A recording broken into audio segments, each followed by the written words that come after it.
Hey, today I'm talking about the Millennium series of films based off the Millennium series of novels, which are a series of Swedish books, better known by their American names: The Girl with the Dragon Tattoo, The Girl Who Played with Fire, and The Girl Who Kicked the Hornet's Nest. First up is Men Who Hate Women, aka The Girl with the Dragon Tattoo. That was its original name in Swedish, which I do like that name, especially because it perfectly summarizes the themes of both this novel and the entire series. Because it really is just about awful misogynists making life terrible for women. Which is life, and that sucks. But yeah, this movie's great. I have seen the David Fincher version, which I'll talk about later. The basic premise is this is a sort of whodunit murder mystery thing where this newspaper guy, Michael, I'm just gonna call him Michael because I'm American, gets offered this job to investigate the disappearance of a teenage girl from 40 years ago. And then the girl with the dragon tattoo, Lisbeth, is this punk-ass kid who decides to tag along.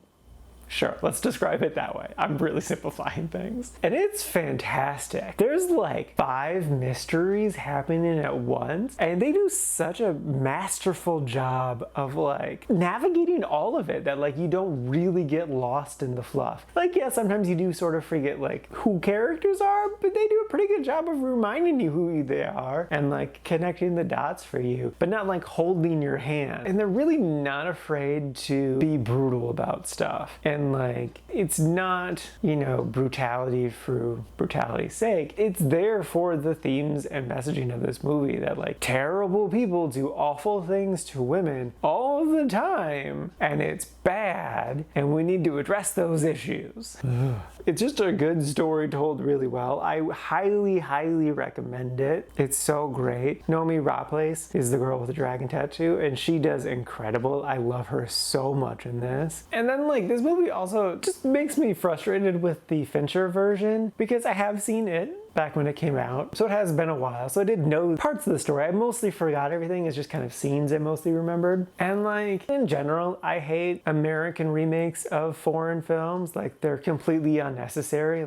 It already exists in this medium. We don't need it a second time. And going off of my memory of the Fincher one, the main difference is that the Fincher one just looks cooler. That's about it. It's got the nice dark tint to it. I will say too, just going off of my memory, I feel when comparing the two, that I understood things better in this one in regards to all of the mysteries and how they connect together and why we see the big rape scene that happens in this movie, why that's so important to the themes and the characters and all that stuff. It could have just gone over my head a decade ago, but it wasn't a Sweet Summer Child back then, so I don't know. I just feel it was laid out better here. Again, my memory could be fuzzy though. I'll probably rewatch it at some point, but I don't know. Regardless, screw the American version. Watch the homegrown one, the Swedish one. It's great. It's terrific. You don't have to watch the other two, and I'll talk about that more in a moment. But yeah, you can totally just watch this one, and that's fine, which I highly recommend you do because it is terrific. Next up is The Girl Who Played with Fire. That's its name in both languages. And it's such an apt title because she does play with fire, both literally and figuratively. The premise of this one, I'm not going to spoil anything from the first one, but basically it takes place about a year after the first one, and our characters have kind of, separated ways. But Lisbeth, Noomi Rapace's character, still keeps her eye on Michael, see what he's up to. But then also things have been revealed in connection to Lisbeth's past. So we find out everything about Lisbeth's past, and it's really interesting. I will say though, this one is definitely a step down from the first one. In general, just the look of the film looks a lot more like a TV movie, which technically it originally was going to be, but after the success of the first one, they put it in theaters. And then it's also just a bit frustrating because we went from 5 really interesting mysteries in the last film to one really interesting mystery in this one, maybe 1.5. And so it's just like, yeah, it's interesting and I like it, but like there was so much more going on in the first one that I just want more things to be happening. But don't get me wrong, I still enjoyed this movie a good solid amount. And I would say if you watched the first one and you really liked it, continue on. Because like, yeah, the first one's a standalone thing, and the second two are basically just like one story that flesh out the girl with the dragon tattoo, Elizabeth. It does work together as a trilogy. Kind of think of it like the Back to the Future trilogy, where like the first one is definitely a standalone story, and then it's clear that they wrote and filmed the second two back to back. Technically they filmed all three of these together, but like the base story is still written like standalone and then these two together. So yeah, if you really like the first one, definitely watch the second two, especially because the third one does get better. But if you were just like the first one's okay, you don't need to watch the second two. Like it's fine to not. I'd still recommend it, but like you don't have to.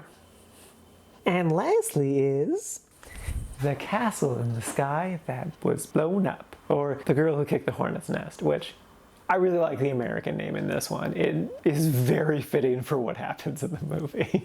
She really does kick the hornet's nest.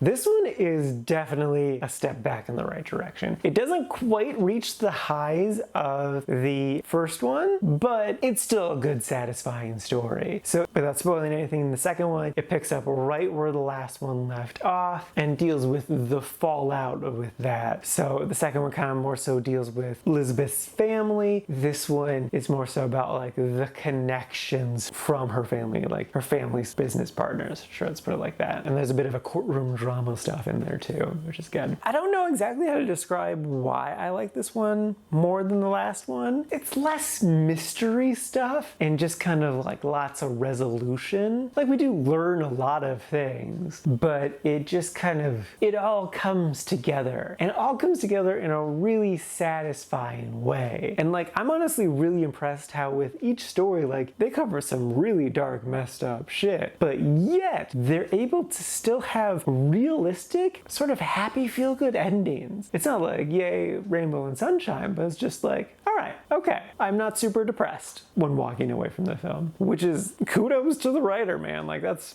good. But like overall, this movie just looks a lot better than the last one and just kind of works really well. So yeah, I really enjoyed this movie and would definitely recommend it. And if you watch the second one, you kind of have to watch it, so yeah. Alrighty, now for today's rankings. First up, we got The Girl with the Dragon Tattoo, sitting at number 15 in the really like section. It was great. Again, highly recommend. And then I'm just gonna go in order. So after that is The Girl Who Played with Fire, sitting at number 81 in the quite like section. And then to end the trilogy is The Girl Who Kicked the Hornet's Nest, sitting at number 47 in the really like section. And this is out of a total of 207 old movies so far this year.